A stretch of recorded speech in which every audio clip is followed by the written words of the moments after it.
हाँ तो महाराज जी थोड़ा आप भक्ति के बारे में बताएं और पूजा कितने प्रकार कैसे क्या किया जाता है, पूजा का क्या महत्व है, थोड़ा इसके प्रकार डालें भक्ति और पूजा, आप थोड़ा सा बताएं अपना विचार। धन्यवाद। आपका सवाल बड़ा परमार्थी है, इसमें परमार्थ छिपा हुआ है। ये लोक कल्याण की भावना से आपने सवाल पूछा है। तो देखिए, भक्ति के बारे में कहा गया है कि भक्ति करो तो पूरी करो और पक्का होए के खेल। भक्ति करो तो पूरी करो और पक्का होए के खेल। और कच्ची सरसों पेड़ के न खरी मिले ना तेल। कच्ची सरसों पेड़ के न खरी मिले ना तेल। संसार जो है भक्ति तो कर रहा है, पूजा तो कर रहा है, लेकिन अफसोस की बात है कि यह ज्ञान दशम संसार चला। संतों के हाथ गया नहीं, सत्संग किया नहीं। अरे सारा निर्धारण भक्ति कैसे करनी चाहिए, पूजा कैसे करनी चाहिए, जीव क्या है, ब्रह्म क्या है, माया क्या है, विषय क्या है, विकार क्या है, ज्ञान इंद्रिय क्या है, कर्म इंद्रिय क्या है, अंतःकरण क्या है, ये सारी जानकारी संतों क्या होती है, सत्संग में होती है। दिया तो गया धर्म ग्रंथों में सब है, ऐसा नहीं कि धर्म ग्रंथों में दिया नहीं। लेकिन अफसोस इस बात का है कि प्रज्ञाहीन पठनम व यथा अंधस्य दर्पणम अतः प्रज्ञावताम शास्त्रम तत्व ज्ञान से लक्षणम।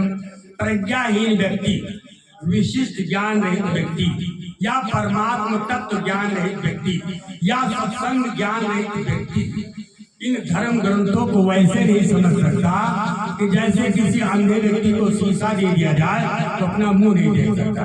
ऐसे धर्म ग्रंथों को समझ पाना आसान काम नहीं है। यहाँ नहीं श्रद्धा समबल रहिता और नहीं संतन कर साथ, तो तिनका मानस अगमयति के जिनयन प्रिय रघुनाथ। ये रामचरितमानस, श्रीमद् भागवत। बताइए, अरे जो महापुरुष पिंड अंड, अरे ब्रह्मांड के परे अंतर में अलग अगम अरे नामी धाम तक का जो सफर कर रहा है, ऐसे महापुरुष की बातों को हम अज्ञानी जड़ जो समझ सकते हैं, कभी नहीं समझ सकते। बताओ, श्रीमद् भागवत, जिस भागवत को सुखदेव महाराज ने राजा परीक्षित को सुना था, वो उनको माया का ज्ञान माँ के गर्भ में ही हो गया था। 12 वर्ष तक माँ के गर्भ से बाहर नहीं आए थे। ऐसे महापुरुष की कही हुई बातों को हम जड़ बुद्धि समझ सकते हैं, कभी नहीं। इसलिए मानसकार ने लिखा है कि भाग्य स्वतंत्र सकल गुणधारी, भाग्य स्वतंत्र सकल गुणधारी, लेकिन बिन सत्संग न पावई प्राणी। भक्ति तो बड़े आनंद की, भक्ति में भाग्य से कोई दोष भी बन जाता है, कोई गलती भी बन जाती है, तो भी कोई दोष नहीं माना जाता। भगवान की तरफ से सब क्षम्य होता है। लेकिन अफसोस कि बिना सत्संग के भक्ति का भेद जीव को मालूम होने को।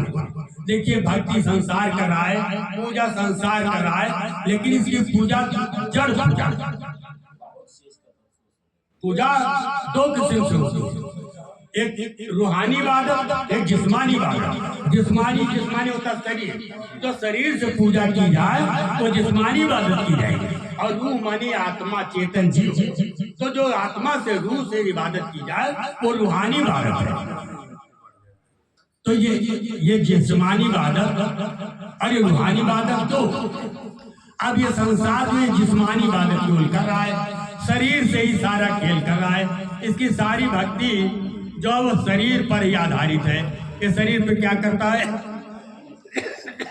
शरीर से कई व्रत उपवास कर रहा है, कई तीर्थाटन कर रहा है, कई देशाटन कर रहा है, कभी परिक्रमा कर रहा है, कभी शरीर में बाल बढ़ा रहा है, कभी लंगोटी लगा रहा है, कभी लाल पीला भगवा रंग पहन रहा है, कभी उपवास कर रहा है, कभी जंगल में जाकर बैठ रहा है, कहीं मंदिर में जाकर बैठ रहा है। तो कहने का मतलब सारा छेड़छाड़ शरीर के साथ ही करता है। तो शरीर के साथ छेड़छाड़ करना ये बुद्धिमानी नहीं है। देखिए, शरीर क्या, लेकिन अफसोस यह है कि संसार क्या करता है कि साफ छोड़ बाबी का कूटे अचरज खेल पसारा ज्यादा है। कम कम तो आज संसार की गति क्या है कि सांप छोड़ बांदी को कूटे, अचरज खेल पसारा और धोबी से बस चलते नहीं। अब बताओ गधा का बिगाड़ा। आदमी क्या करता, अपने अंतःकरण के साथ तो छेड़छाड़ करता नहीं, न क्रोध पर, न लोभ पर, न ईर्ष्या द्वेष पर, न अहंकार पर, न लोभ पर। इस पर कहीं भी कोई कमांड नहीं है, इसमें कोई फेरबदल करना नहीं चाहता है। ये अंतःकरण जैसा है वैसा ही रहेगा। ये सिर्फ शरीर के साथ छेड़छाड़ करता है, अपने अंतःकरण के साथ, अपनी बुराइयों के साथ ये कभी छेड़छाड़ नहीं करता। कभी कबीर साहब ने कहा था कि सांप छोड़ बांदी का कूटे, अचरज खेल पसारा और धोबी से बस चलते नहीं। अब बताओ गधा का बिगाड़ा। अंतःकरण से कोई छेड़छाड़ करना नहीं चाहता है, अब शरीर के साथ छेड़छाड़ करता है, तो इसको जड़ पूजा कहा जाता है।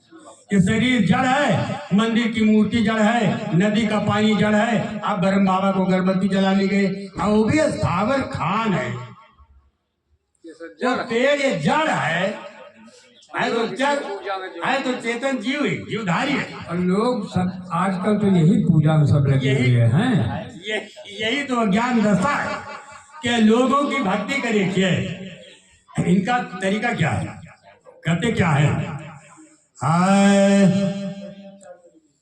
संसार क्या कर रहा है कि इन दुनिया वालों इनके मुक्ति के विधान सुन ला, के दुनिया वालों इनके मुक्ति के विधान सुन ला। एक तत्व के पेड़ बेचारा चलब फिरब मजबूर, एक तत्व के पेड़ बेचारा चलब फिरब मजबूर। अरे छत फूल यो लोटा भर भर अर्प धुनो जून, शीतला माई बड़की दुल्हन का संतान दैदा, शीतला माई बड़की दुल्हन का संतान दैदा। अरे वो नीम का पेड़, उसको शीतला माई को हो चाहे दुर्गा माई को हो या धमसा माई, जो तुम्हारी मर्जी का है तुम ही करो, परिवर्तन तुम्ही में आना है, पेड़ में कोई परिवर्तन नहीं आना। अरे वो अस्थावर खान है, सृष्टि के 84 लाख योनियों में 30 लाख अस्थावर खान होते, वो चलना फिरना, हिलना डुलना, चलना सुनना समझना कुछ नहीं जान सकता। जबकि वो भी चेतन जीव है, उसको भी भूख लगती है, प्यास लगती है, सर्दी गर्मी बरसात का एहसास होता है, उसको भी सांस लेता है, सारी क्रिया करता है। लेकिन आप कुल्हाड़ी लेकर चढ़ गए ऊपर से नीचे तक, सब काट के गुंडा कर, वो भाग नहीं सकता, चिल्ला नहीं सकता, अपनी बचत नहीं सकता कर सकता, वो सब भोग। अब मनुष्य जो है उसी को जल चढ़ा के, अगरबत्ती चढ़ा के अपने कल्याण की कामना कर रहा है। अरे वो बेचारा स्थावर खान अपनी तो बचत कर ही नहीं सकता, तो तुम्हारी क्या रक्षा करेगा। तो दुनिया वालों इनके मुक्ति के, दुनिया वालों इनके मुक्ति के विधान सुन ला। तो जुगन जुगन से शीत घाम सहित पत्थर तो बेजान, पत्थर पहाड़ पर पड़ा था, अब उसी पे जानवर है, पशु पक्षी आदमी धरती पेशाब करते थे, सर्दी गर्मी बरसात सहता था, वो तो जड़ है।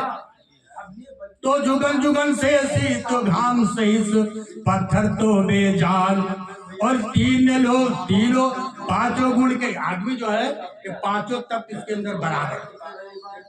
जो सृष्टि के 84 लाख योनि के जीव हैं, अस्थावर खान में केवल एक तत्व प्रबल होता है, 4 तत्व बहुत कम मात्रा में होता है। इसके बाद उखमज खान आता है जो 27 लाख किस्म के, इनके अंदर 2 तत्व प्रबल होता है, फिर भी 3 तत्व बहुत कम होता है। और तीसरे पायदान पर आता अंडज खान। अंडज खान जो 23 लाख किस्म के हैं, 9 लाख जलचर, 14 लाख थलचर। इनके अंदर 3 तत्व प्रबल रहता है, लेकिन फिर भी 2 तत्व कम होता है। और चौथा आता है पिंडज खान, जो माँ के घर से पिंड के रूप में गाय गोरू कुत्ता बिल्ली भेड़ बकरी, इनके अंदर 4 तत्व तो होता है, लेकिन 1 तत्व इनके अंदर भी कम होता है। लेकिन मनुष्य जो होता है इसके अंदर 5 तत्व बराबर होते हैं। इसके अंदर 5वां तत्व जो आकाश तत्व होता है, ये मनुष्य शरीर में रहता है, और आकाश तत्व से ही विवेक की रचना होती है। तो आदमी जो है विवेक संपन्न है, इसके अंदर 5 तत्व बराबर है। लेकिन जुगन जुगन से शीत घाम सहित पत्थर तो बेजान, और पांच तत्व के मन ही देखा कितना है पगलान। मूर्ति उसी पत्थर की बनाई गई, पत्थर कटा लेके आया, छाती पर चढ़ के खट खट खट खट काटा पीटा, रंग रोगन लगा करके मूर्ति बना दिया। अब वो चाहे मूर्ति 10 करोड़ की हो, लेकिन है तो पत्थर। और पांच तत्व के मन ही देखा कैसन बा पगलान की, रोए का है विधाता तो है कृपा निधान सुल्ला, के रोए का है सहारा तो है कृपा निधान सुल्ला, के दुनिया वालों इनके मुक्ति के विधान सुल्ला। कितनों जलचर उम्र बीत के करत करत स्नान, उसी गंगा जी में पता नहीं कितने आसान से जलचर, बेड़क है, कछुए, मछली है, घड़ियाल है, सांप है, इनकी याद औलाद उसी में उम्र बीत गई। तो कितनों जलचर उम्र बीत गई करत करत स्नान, और दुए बुढ़ी मार के बंदा मांगत है कल्याण, कि गंगा मैया हमरो, क्या बात है, हे गंगा मैया हमरो तू ही अब कल्याण कैदा। दो बुढ़ी मारा तो समझा मेरा पाप धुल गया। अरे पागल कहीं के, पाप तुम्हारा कहीं चमड़ी पर नहीं आए कि गंगा जी में नहा ले, उसमें तेजाब पड़ाए, एक लपक्का में पूरा तेरा पाप जद हो जाएगा, जल जाएगा, साफ हो जाएगा। नहीं, पाप तेरा अंतःकरण पर है, जहां पर दुनिया का कोई पानी कोई साबुन पहुंचने वाला नहीं। पाप और पुण्य तेरा अंतःकरण पर जमा है, वहां पर केवल ज्ञान का साबुन ही पहुंचने वाला है और कोई दूसरा साधन नहीं। तो दुए बुढ़ी मार के बंदा मांगत है कल्याण, की गंगा माई हमका भवसागर से पार कैदा, के दुनिया वालों इनके मुक्ति के विधान सुल्ला। तो कहने का मतलब एक जिस्मानी इबादत और दूसरी रूहानी इबादत, एक जड़ पूजा और एक चेतन पूजा।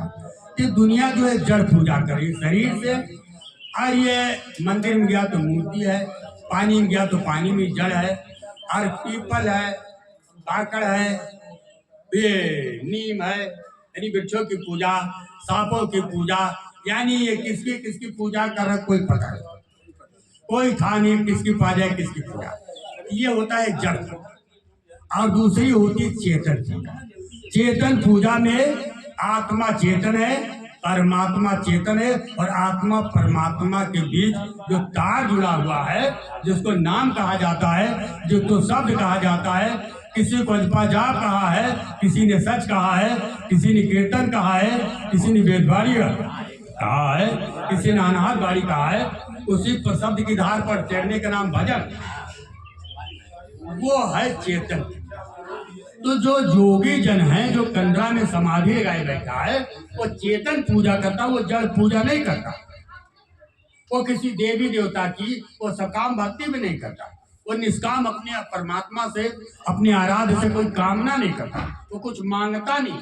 अरे भला भगवान से मैं क्या मांगू, वो तो सर्व समर्थ है, मुझको क्या चाहिए वो सब समझ रहा है। मेरी भक्ति किसमें प्रबल होगी, तरक्की कैसे होगी, अंतःकरण की सफाई कैसे होगी, मेरे प्रभु को भला ना मालूम हो, वो सब मालूम है। कब कहाँ किस चीज की मुझको जरूरत है, मेरी परमात्मा सब जानता है, वो उसी हिसाब से मेरी पैरवी करता है। तो आत्मा से परमात्मा को पहुंचने के रास्ता को चेतन पूजा कहा जाता है। तो आत्मा भी चेतन, परमात्मा भी चेतन, और आत्मा परमात्मा के बीच जो तार जुड़ा हुआ है, उस तार को भी चेतन कहा गया। अब कबीर साहब ने बड़े थोड़े शब्दों में कहा कि डोरी लागी बा महल में चले जाओ रसिया, के डोरी लागी बा, दोनों आंखों के बीच जीवात्मा का स्थान है, और यहाँ तक वो धार आई हुई है। चेतन जीवात्मा के स्थान तक सचखंड से वो शब्द की धार आई हुई थी, माँ के गर्भ तक जुड़ी थी।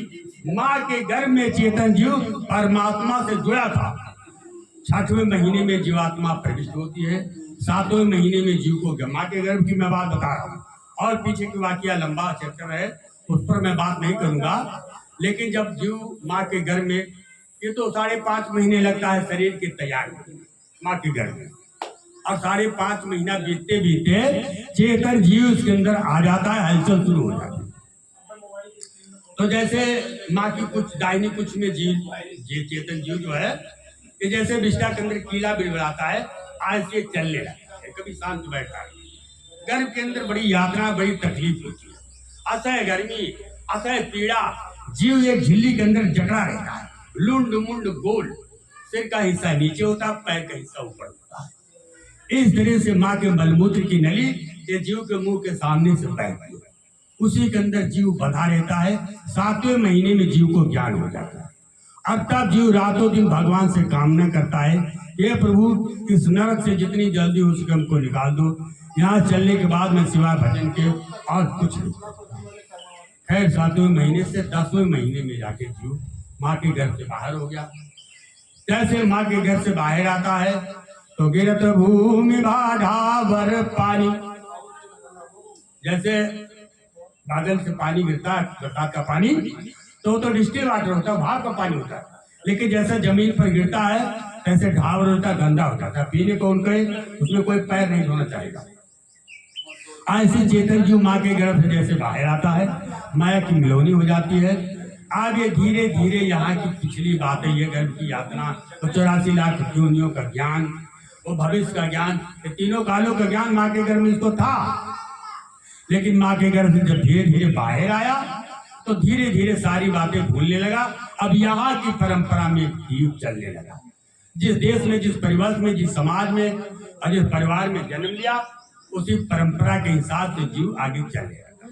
जैसे जैसे समझने लायक होता है, परिवार वाले ने जो समझाया कि तुम्हारी मम्मी है, पापा है, डैडी है, ये बाबा है, अय्या है, दादा है, भाई है, बहन है, ये तुम्हारा घर है, तुम्हारा खेत है, तुम्हारी दुकान, ये सारी बातें जीव धीरे धीरे समझने लगा है।